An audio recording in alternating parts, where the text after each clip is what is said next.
Queira-me iluminar, discípulo do bem. Sua obra é o Cristo em forma de flor. Nas almas que o aspiram, esplende o amor. É fluido da vida universal, afastando para sempre o mal. Bom dia, boa tarde, boa noite a todos vocês que estão nos assistindo. Hoje nós vamos trazer para vocês o quinto princípio básico da doutrina espírita, que é evolução. Como este tema ele é amplo, ele poderia abordar 3 subtemas, que é a progressão dos espíritos, a evolução dos mundos e a evolução da raça humana. Tendo em vista que o nosso tempo ele é bem curto, nós vamos tratar neste momento da progressão dos espíritos. Os outros 2 subtemas nós vamos tratando nos próximos vídeos.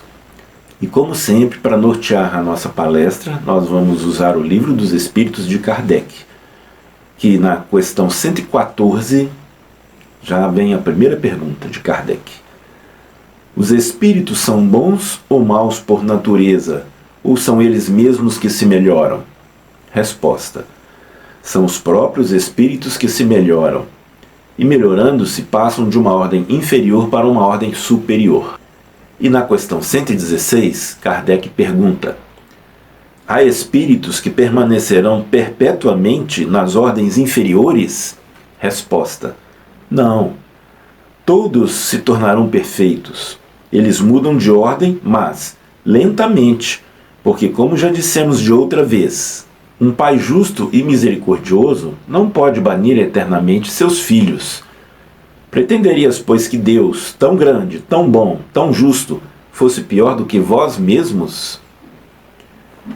Seguindo então na questão 117, Kardec pergunta: depende dos espíritos apressar seu progresso para a perfeição? Resposta: certamente. Eles o alcançam mais ou menos rapidamente, segundo seu desejo e sua submissão à vontade de Deus. Uma criança dócil não se instrui mais rapidamente do que uma criança submissa? Questão 118. Kardec pergunta: podem os espíritos degenerar? E a resposta: não.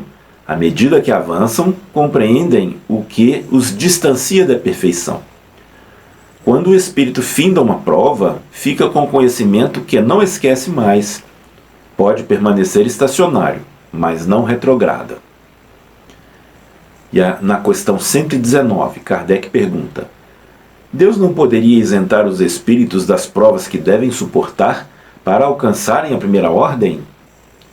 Resposta: se eles tivessem sido criados perfeitos, não teriam mérito para desfrutar os benefícios dessa perfeição.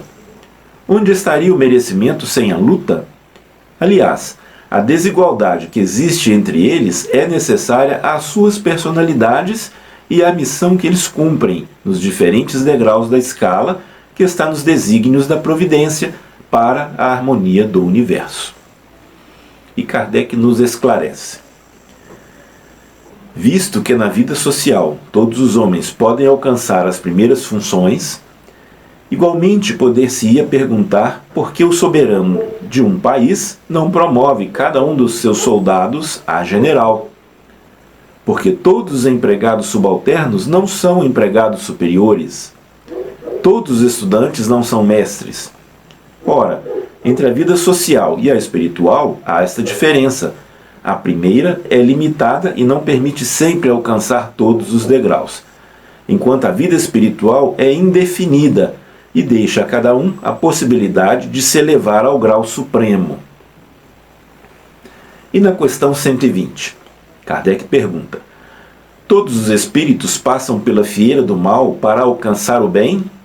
Resposta: não pela fieira do mal, mas pela da ignorância. Na questão 121, Kardec pergunta: por que certos espíritos seguiram o caminho do bem e outros do mal? Resposta: não têm eles o livre-arbítrio Deus não os criou maus, criou-os simples e ignorantes. Isto é, com aptidão tanto para o bem como para o mal. Aqueles que são maus assim se tornaram por sua vontade.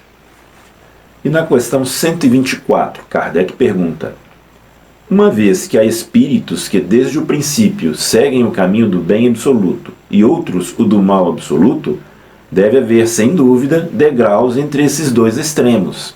Resposta: sim, certamente, e é a grande maioria dos espíritos. E agora, para esclarecer ainda mais, vamos trazer para vocês um vídeo com um dos maiores palestrantes espíritas, Haroldo Dutra Dias. Ele vai nos falar sobre a escala evolutiva dos espíritos. E ainda mais, vai nos falar bastante também sobre o Livro dos Espíritos, e que vai, com isso, trazer uma grande luz sobre essa grande obra. Vamos lá.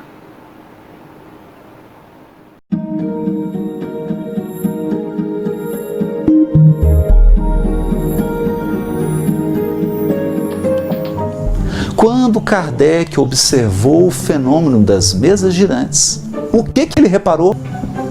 Nem todos os habitantes do mundo espiritual possuem o mesmo nível, quer seja intelectual, quer seja moral, quer seja emocional. E mais, ele observou que alguns se julgavam mais inteligentes do que de fato eram. E que, invariavelmente, não importa a pergunta que você faça, todos respondem. Algumas são respostas esdrúxulas, outras são respostas presunçosas, outras são respostas medianas, outras são respostas geniais. Então o que ele percebeu? Que do outro lado há uma sociedade 1 milhão de vezes mais complexa do que a da Terra. Isso significa, não dá para ser ingênuo. Então o que Kardec fez? Ele começou a fazer perguntas para esses seres.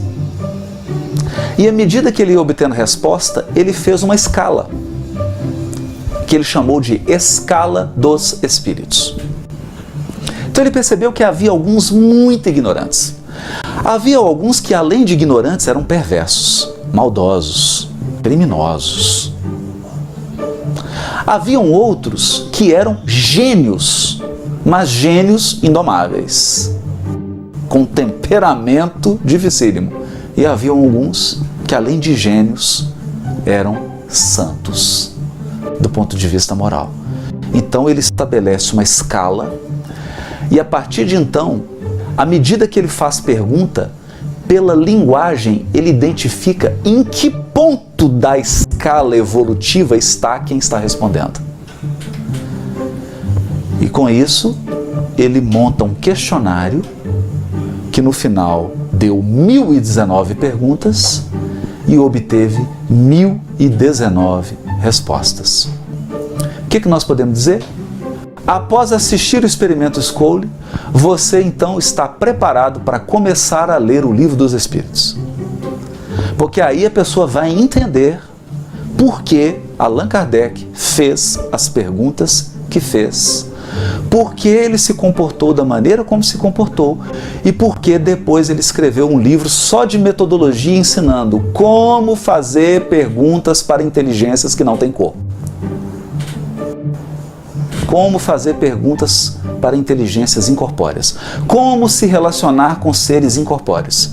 Porque senão você pode ser vítima das coisas mais bizarras da face da Terra.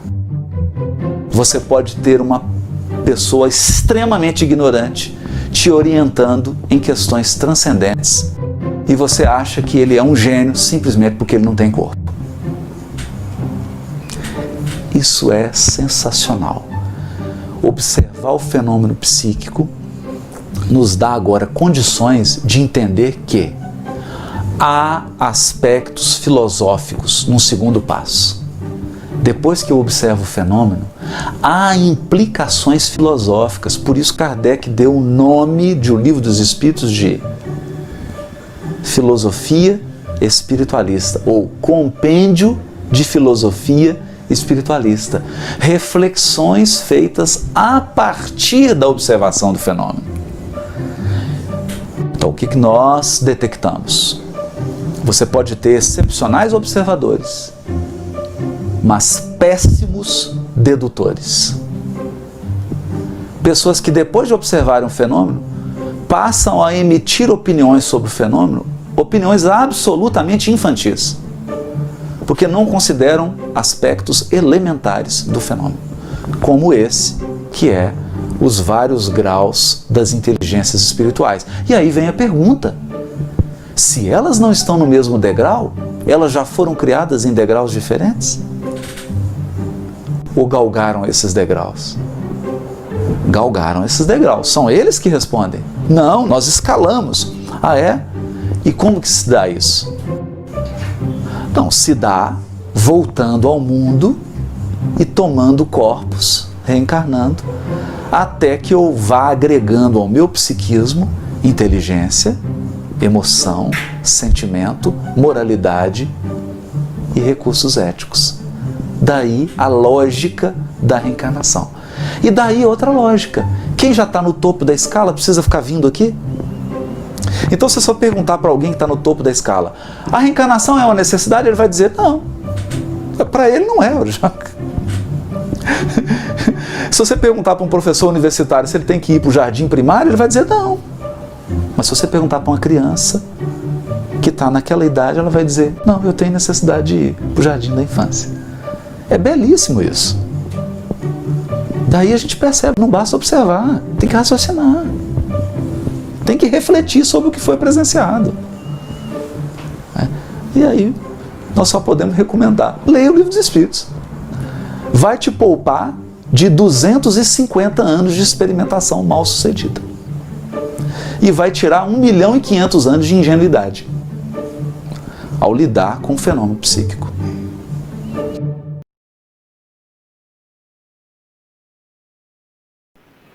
Vamos trazer agora um resumo da análise que Miramês fez sobre esse tema, progressão dos espíritos. Nós todos recebemos o mesmo caminho, a mesma proteção dentro da mesma justiça. Os anjos e os espíritos mais elevados, dos quais temos notícias, também passaram por diversos problemas, caindo e se levantando no grande aprendizado universal. Não chegaram à escala em que se encontram por simples atitudes ou por quererem ser bons. Sofreram na pele as agressões da própria vida, para o devido despertamento das suas qualidades. Essa é a verdade. Em um pé de fruta, podemos observar quantas amadureceram primeiro, por terem nascido primeiro. As que amadureceram por último, nasceram, obviamente, por último. A alma alguma cresce sem o guante da dor, sem o sacrifício de si mesma, e sem variados problemas que se transmutam em qualidades espirituais. Todos passamos pelos testemunhos necessários ao nosso adiantamento espiritual. O que é bom hoje não foi bom ontem, e o que é ruim hoje, amanhã será bom. Ninguém foge desta lei que nos ampara a todos. Concluindo essa videopalestra com o tema Evolução, onde abordamos especificamente a progressão dos espíritos, podemos então entender que todos nós, enquanto espíritos, temos vida eterna. Fomos criados, simples e ignorantes, para progredirmos rumo à perfeição. Todos nós atingiremos essa meta que nos foi colocada por Deus. E cada um evolui de acordo com o livre-arbítrio. Por isso, cada um de nós evolui diferentemente um do outro. Alguns mais tendenciosos para o mal, outros mais tendenciosos para o bem. E na verdade, resumindo isso tudo, todos nós vamos atingir a perfeição. Todos nós estamos sempre direcionados para o caminho em direção a Deus. Todos os caminhos vão nos levar a Deus. A diferença é que, em alguns casos, esse caminho pode demorar mais. Em outros, esse caminho é mais rápido. De formas que nós vamos subindo aqueles degraus daquela escala de evolução dos espíritos que nos foi apresentado, e assim, nós todos, um dia, estaremos ao lado do nosso Pai Celestial. Fiquem com Deus, mantenhamos Jesus em nossos corações. Até a próxima. Exalta a todos a esperança, confortando almas na bonança, estimulando vidas à verdade, em prol da verdadeira caridade.